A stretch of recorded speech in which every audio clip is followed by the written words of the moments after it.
অ' বা মন মাৰি বহি আছো যে কিয়? হয় মানে বিশ্বকৰ্মা পূজা বুলি স্কুটি এখন ল'লোঁ। এইটো কংগ্ৰেচুলেশ্যন দিবলৈ আহিছোঁ, ইমান দূৰৰ পৰা গুৱাহাটীৰ পৰা আহিছোঁ চা তোক শুভেচ্ছা দিবলৈ। সেইটোৱেতো এতিয়া দুৰ্গা পূজাও আহি আছে।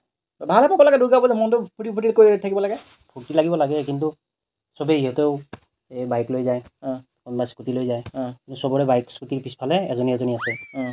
যাবই পূজা বুলি চবে ফুৰাবলৈ নিবই গাৰ্লফ্ৰেণ্ডক আৰু এতিয়া কি হ'ল। কিন্তু সেই মোৰ স্কুটিখনেই হ'ল, পিছফালৰ জনী নহ'লেই নহয়, মই এনেকৈ থাকোঁতেই যাব। এতিয়া পূজাত ফুৰাবলৈ মানে তোৰ স্কুটিৰ পিছফালে বহা এজনী লাগে। তেনেকুৱা হ'লে ভাল আৰু চবেই লয় যেতিয়া। মাথা এটা মাৰি আছোঁ ৰ। কি মাথা? অ' বা এই বিলডাল আনচোন। এই মই হাফ পেণ্টত মই বেল নামাৰোতো। হেই ৰ ঘণ্টা বেলেগ এটা চিষ্টেম লৈ আন। চাওঁ হাত হাত কি কৰিছে এইবিলাক? তোক স্কুটিৰ পিছফালে বহিবলৈ লাগে নালাগে? বেল্টে কি কৰে? বেল্টৰ কথা আছে। অ' শুন তই ইমানটো জোখ কলগছ এডাল কাটি আনগৈ যা। কলগছ কিয় আকৌ?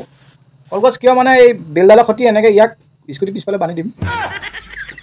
পিছফালে বহিবলৈ পুৰণি পিন্ধাই কলগছ ভাল লাগিব। গজব বেইজ্জতি